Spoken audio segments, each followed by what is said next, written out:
আমি যেন হুগলিতে আসার পর এত লেটে ঘুম থেকে উঠছি সকালে, যে সকালে উঠে দেখছি মা বা মাম কেউ ব্রেকফাস্টে বানিয়ে রেখেছে।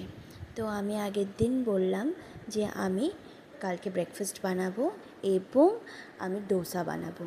তো অনেকগুলো চিড়ে ছিল, তো চিড়েটাকে ভালো করে মিক্সিতে গুঁড়ো করে সেটার ব্যাটার বানিয়ে ডোসাটা বানাবো। এবার আমি তো সব ব্যাটার ট্যাটার রেডি করে ডোসাটা বসাবো। তার আগে আমি ভাবলাম যে ডোসার ভেতরে যে পুরটা হয় সেই পুরটা আগে বানিয়ে নিই।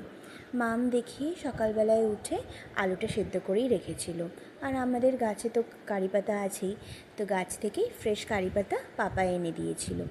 তো আমি ঝটপট পুরটা রেডি করে নিয়েছিলাম। জানো, আমি না পুরটা রেডি করার সময় একটু পিনাটসও দিয়ে দিয়েছিলাম। খেতে দারুণ হয়েছিল পুরটা, কারণ আমি যখন বানাচ্ছিলাম তখন আমি একটু চেখে দেখেছিলাম, খুব টেস্টি হয়েছিল পুরটা। এইবার আমি তোমাদের একটা গল্প বলি। আমার যখন পুর বানানো হয়ে গেল, আমি তো ধোসাটা রেডি করব। তো ধোসাটাকে বানানোর সময় আমি যেই মাত্র ব্যাটারটা প্যানে দিচ্ছি, তখন দেখছি যে ডোসাটা আর উঠছে না, মানে এটা এপিক ফেল হয়ে গেছে আমার।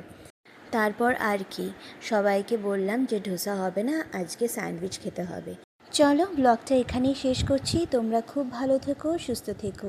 টাটা।